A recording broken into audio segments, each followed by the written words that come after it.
இப்போ எக்ஸசைஸ் 11 எப்படி எக்ஸிக்யூட் பண்ணுறோம் அப்படிங்கிறத மட்டும் பார்க்குறோமா. ஸோ இப்போ 11 எக்ஸிக்யூட் பண்ணுறப்ப பார்த்தீங்கன்னா வெப் சர்வரில் தான் பண்ண போகிறோம். ஸோ வெப் சர்வரை ஃபஸ்ட்டு இன்ஸ்டால் பண்ணிவிட்டு செக் பண்ணுங்கள்.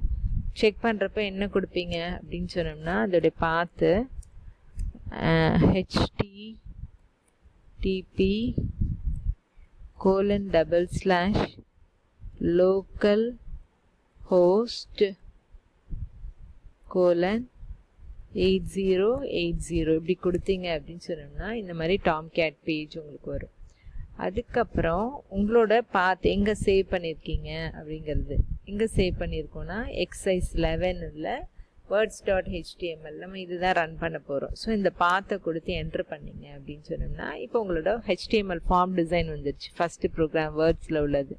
அதில் என்னது இது ஹெட்டிங் கொடுத்துருந்தீங்க ஹெடராக, அப்புறம் என்டர் த வேல்யூன்னு கொடுத்துருந்தீங்க, அப்புறம் ஆப்ஷன் மெனு கொடுத்துருந்தீங்க.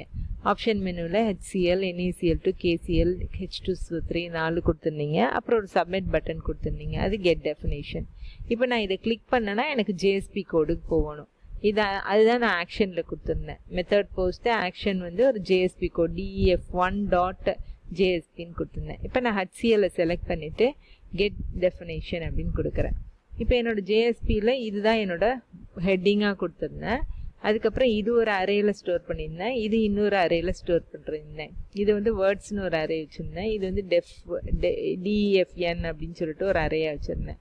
ஸோ இந்த அரேலேருந்து HCL அதுக்கு ஈக்குவலன் ஹைட்ரோக்ளோரிக் ஆசிட் இது மாதிரி டிஸ்பிளே ஆகும். ஸோ இதையே நான் ரிப்பீட் பண்ணுறேன்.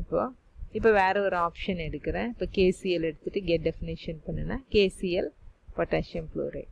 ஸோ இது இண்டெக்ஸிங் நம்ம ஆல்ரெடி பண்ணியிருக்கோம், அதுக்கேற்ற மாதிரி ஒன்று ரிலேட் ஆகும். So this is about the execution of the words and definition.